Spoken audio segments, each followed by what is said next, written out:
If you are the victim of any sexual misconduct, including sexual abuse or sexual harassment, or even threatened with abuse, you likely will experience many different feelings and emotions. You might feel embarrassed or ashamed. You may not want anyone to know or may not want to talk about it. You might also be afraid of your abuser, or your abuser may have threatened you with what might happen if you tell anyone. You may be afraid that word will get out and everyone will know what happened to you. You may question your own sexuality or feel guilty for not doing more to prevent the abuse or harassment. But remember, the sexual abuse or sexual harassment is never the victim's fault. Your right to safety was taken away from you. Finally, you may be afraid you will be punished by staff if you report the incident. You may wonder if whoever was on duty will get in trouble and take it out on you. Staff that commit sexual misconduct will be disciplined and no one will be allowed to retaliate against you for any reason. We understand the feelings victims may experience and we will always be sensitive and supportive when helping victims recover from their experience. DJJ staff is required to keep sexual misconduct confidential. Information will only be shared with those who are treating you or are in charge of your security. You have a right to be safe. We care about your safety and well-being. It may be difficult to ask for help, but we cannot help you if you do not report abuse or harassment. So now, let's talk about making a report of sexual abuse or sexual harassment. All reports are taken seriously, and you have the right to make a report confidentially and in private.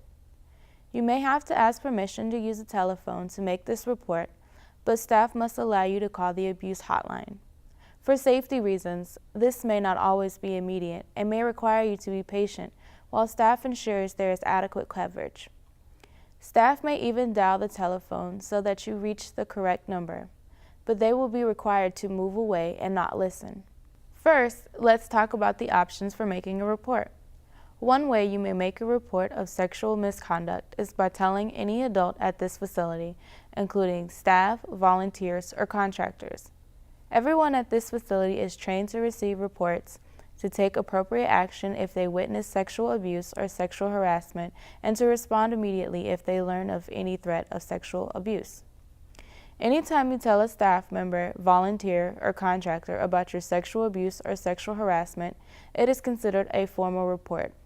You do not have to make a report in writing or follow any formal procedure. You can simply tell an adult. Second, you may also make a report of sexual misconduct in writing. All DJJ detention centers and residential programs have a plan in place to receive complaints. You should have been provided information on how to file these written reports.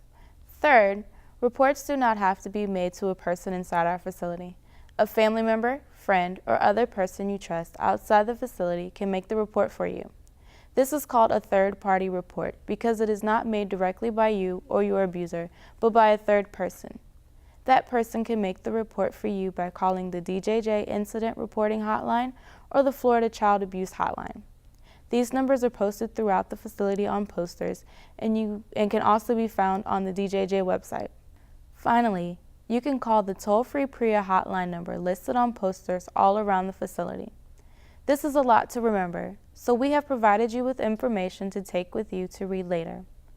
There is also a section on the DJJ website for anyone outside this facility, like your parents or guardians, to read.